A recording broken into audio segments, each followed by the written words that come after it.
Okay, should be live. Good morning, happy Friday. Hope you guys are doing awesome.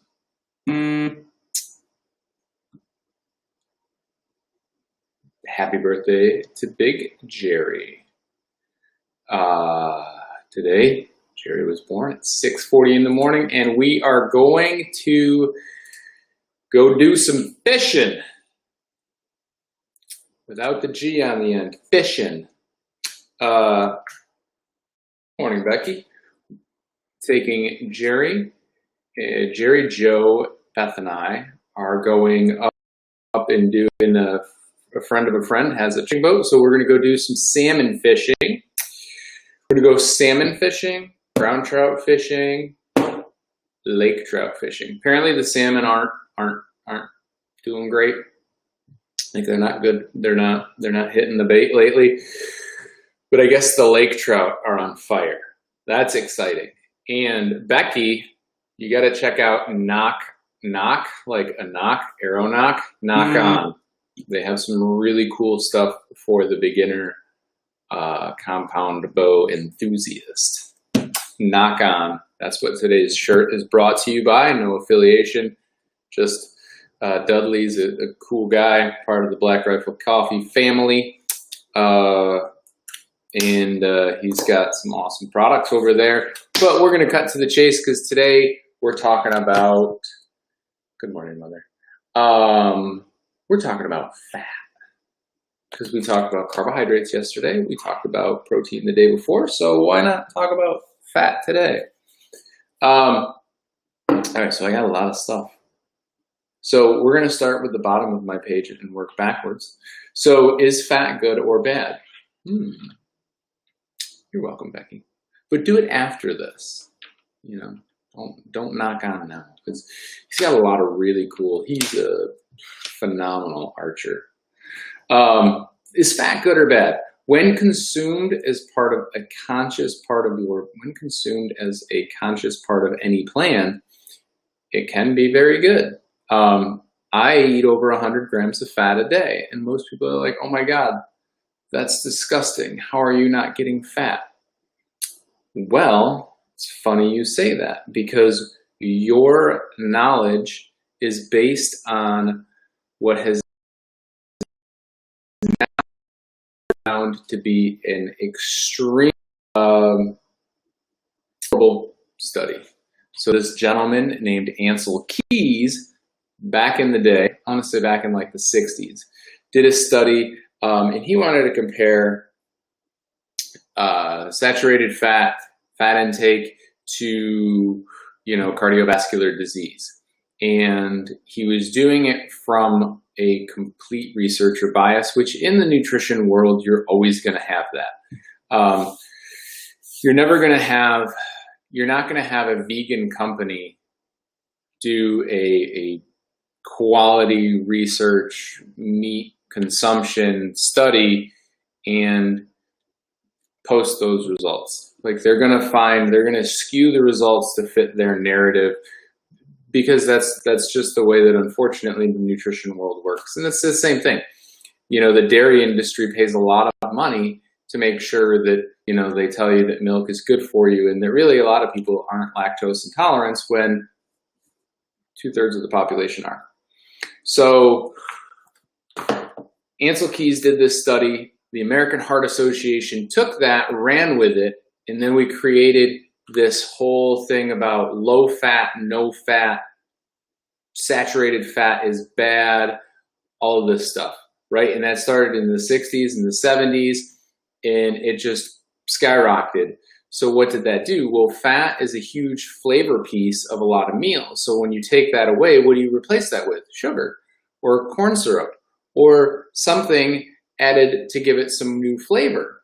So we do that, and coincidentally, America's waistline explodes. Coincidentally, just coincidence. That was sarcasm. So Ansel Keys does this study, provides the data that was, he literally legitimately omitted data. it's all come out now because more and more people have gotten into the research side of it to kind of like go back and look and say like, geez, how can I be eating such a high fat diet, but my cholesterol numbers continue to change and all of this stuff, and I continue to get healthier and healthier? I must be an anomaly. Well, then they have their friends do it, and the next thing you know, they're looking at this research saying like, wait a minute, let's see the raw data. They look at the raw data and they're like, this guy didn't even, like, he legitimately just funded his narrative. So anyway, fat's not bad. Fat's very good for you. Fat provides a huge flavor profile to a ton of different foods.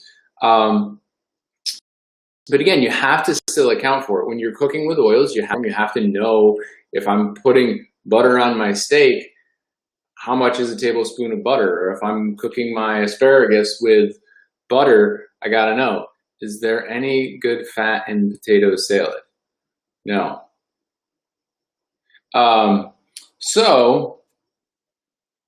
All right, let's talk about 4 different classes of fat. We have saturated fat, which that's going to be like your animal fat, right? The solid chunky stuff you see on the side. It gives it a lot of flavor. It's also going to be other fats that are solid at room temperature. So if I've got coconut oil is like right on that cusp, where if it's like a day like today, the coconut oil is probably solid right now because there's a good amount of saturated fat in coconut oil. So it's solid at room temperature. Then you have like monounsaturated fats, which are going to be like your avocado, which is technically a fruit. Potato and macaroni salad make me wanna. Yeah, I'm with you, Becky. I'm not a big fan of potato salad. They always seem sour. Weird. Monounsaturated, so we've got avocados, peanuts, we've got olives, olive oil, peanut oil, avocado oil. Those are all monounsaturated. What is monounsaturated? It's one unsaturated carbon bond, which is the double bond at the end, if you remember your chemistry. So you have your fat molecule going across the screen, and then at the end you have that solo double bond. So then when we look at polyunsaturated, that's going to be your seafood, which we're going to load up today. Hopefully we're bringing home like 6 to 10 fish. It's a beautiful day outside, so I'm hoping that it's really good fishing. Usually like hot sunny days aren't the best for fishing, but we're going deep. We're going like 100 and something feet deep, so we'll catch a lot of fish. Seafood, flax seeds, sunflowers, walnuts, you know, the good stuff. Those are our polyunsaturated. So if you know what monounsaturated is, poly would be many. Poly is many unsaturated carbon bonds, which is the double bonds, right? So we can break that down. We've got two types of polyunsaturated. We've got omega-3, which you all probably have heard of, and then we've got omega-6. Now, one's not necessarily better than the other. Omega-3 is slightly better than omega-6. That's because we typically don't get enough omega-3 in our diet because we eat things like peanut butter. As a ratio, has a higher 6-to-3 ratio. Almond butter does not. So when we look at, and that's why people came out in like the late 90s, probably like 99, 2000. We're like, ooh, almond butter, you gotta eat it because it's healthy. It has healthy omega-3s. And it's a healthy source of fat, sure, for sure. Don't buy the sweetened though. Don't buy, if you look at the back and it says like almonds, you bought almond butter. If you look at it and it says like almond, chocolate, this is more for like Kate and Terry. They know who they are. Almonds, chocolate, sugar, crack, whatever else. That's gonna be the not good almond butter. So All right. So yeah, we've got 6 and 3. So it should be a ratio of 2 to 1. And if your omega-3 ratio is not 2 to 1, you should not take fish oil because it's been shown to not be that effective. You should take krill oil or increase your seafood because seafood has a higher omega-3 to 6 ratio. And then our last category is trans fats. And in looking at this, I found some really cool stuff on, most of you think that trans fat is in fried food. You're right. So fried food, baked goods, non-dairy creamers. So those of you who use the non-dairy creamers, you're sucking down some trans fats. Shortening, we kind of knew that. And then I found this one kind of neat. Some microwave actually have trace amounts of trans fats in them. So go old school, do the quality microwave popcorn.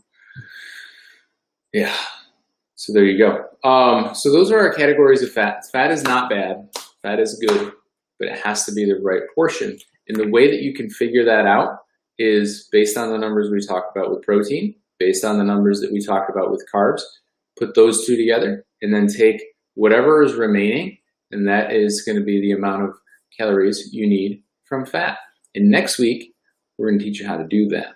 We're going to teach you how to figure out what you need with some old school Harris Benedict formulas. So that is it for fat. It's so good for you. I hope you guys have a great day. I am going to take Jerry fishing. It's going to be an awesome day. I'll see you in a little while. Joe, I don't know if Joe's on here. He's texting me as we're doing this. So yeah, I will see you guys Monday morning. If you have any questions or you're still afraid of fat, don't be. You put it on your skin. You use cocoa butter. You use lotion. Usually those are fat-based, so enjoy it. Eat a little bit. Have a great weekend. We will have fun fishing. I want to take my bow. I think that would be awesome, but I don't think I can shoot 100 feet down. So we'll have to do that sometime, Becky. But I will talk to you guys on Monday. Have a great weekend. And remember, do your social distancing thing because your armpits smell.